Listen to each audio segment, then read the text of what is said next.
If you like this video, please click on the like button. Comment with the names of the movies you would like us to cover next. Click the subscribe button and press the bell icon to get notified of our latest creations. We cover 100 movies from around the world every day. To advertise with our channel, reach out to us. Our contact information is on our channel page. Now, let's move to the plot of this movie. The film opens with a performance of a boulevard comedy called Le Cocu, The Cuckold, performed at Bouffes Parisiens, while the three actors, Sophie Denis, Paul Rivière and William Keller, are playing in front of a half-empty room.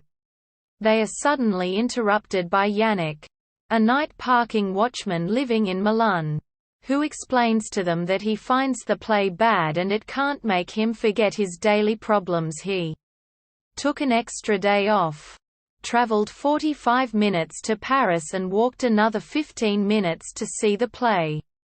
The actors, as well as certain people from the audience, ask Yannick to leave the room if he is unhappy, to the point that Paul gets off the stage and very aggressively insists that he gets out. As he takes his coat from the cloakroom, Yannick hears laughter coming from inside the theater. The actors, still a little surprised by the situation that has just unfolded, make fun of Yannick. Before resuming the performance, Yannick comes back, this time in much more anger, armed with a revolver, and takes the room hostage. He sets about rewriting the play with the actors under his direction. Yannick wants to prove that a parking attendant can produce an evening of entertainment. Yannick asks one of the spectators, an office worker, to lend him his laptop in order to write a new play which he believes will be much better than Le Cocu. Although he has great difficulty using a computer, he manages to write his play, while the actors, still under threat, learn the new script. Yannick takes the opportunity to sympathize with the spectators, still in shock from the situation. Sophie comes up with a plan and asks Paul to take Yannick's gun.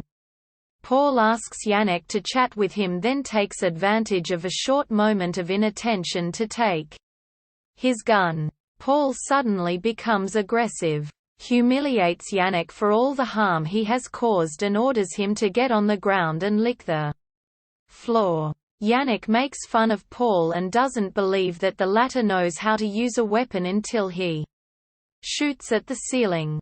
Paul declares that he is jealous of Yannick's sudden popularity with the public with whom he sympathized with. He is suddenly knocked out by a technician hidden in the background. Thinking that he was the attacker, Yannick immediately takes the weapon back but applauds Paul for his performance.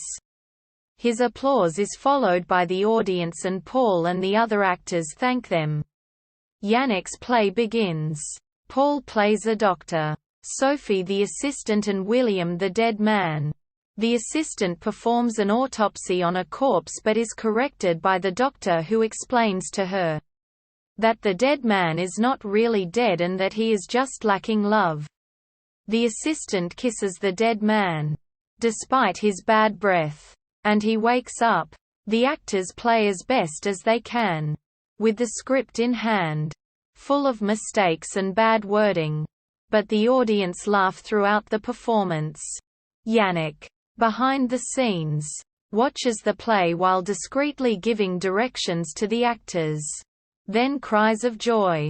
At the same time, a spectator manages to quietly escape from the room and calls the police. The film ends with the BRI, who is about to enter the theater.